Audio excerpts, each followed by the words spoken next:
Peters, congratulations on your appointment. I look forward to hearing what you have to say and answering our questions and the witnesses on the second panel.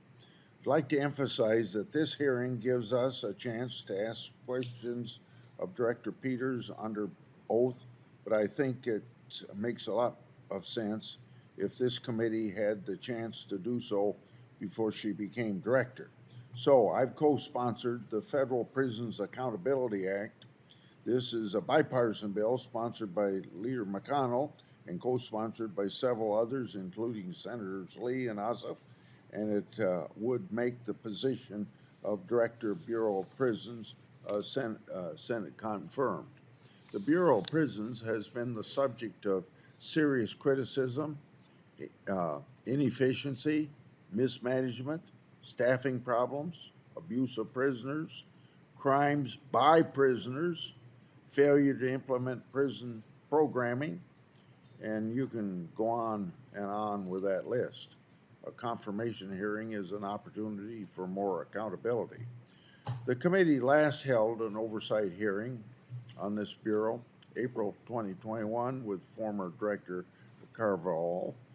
He told us at that time that the Bureau was on track to meet the obligations under the First Step Act and to resolve staffing shortages.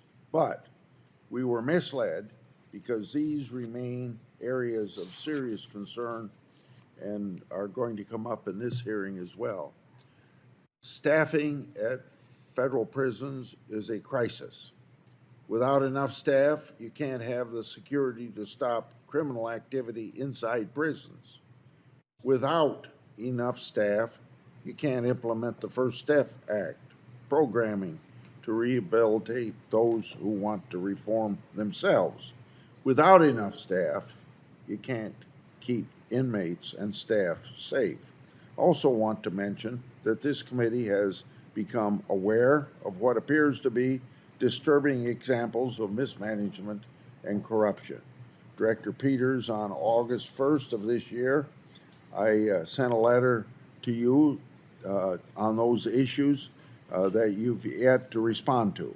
I know that you only took the position on August the 2nd, but I'd still like to see a response to that as soon as possible.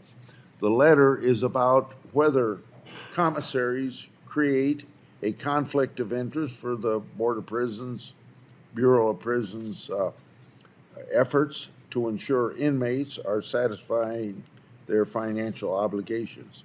Many inmates have outstanding obligations such as victim restitution and child support. Inmates such as the Boston Bomber and Larry Nassar have thousands of dollars to spend on cigarettes and candy that's stashed at the Bureau of Prisons. While the Bureau of Prisons sits on that money, these notorious criminals aren't paying victim restitution and other obligations.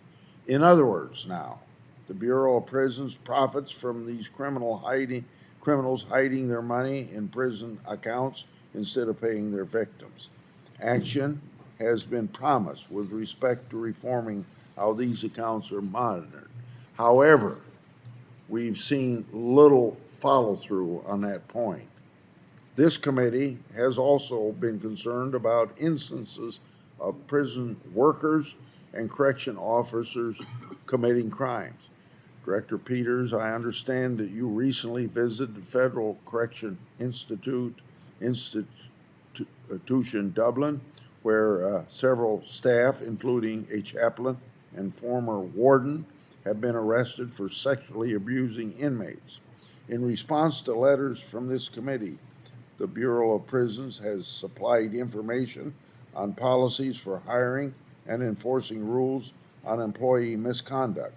However, these policies and rules don't matter if they aren't enforced within the culture that discourages breaking the rules. Leadership begins at the top. As I tell all government employees in leadership positions, either you run the agency or the agency runs you.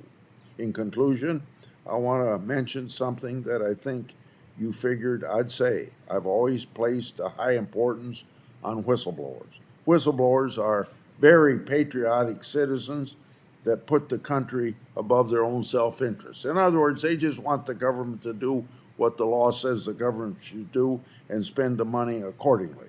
Whistleblowers help keep government honest.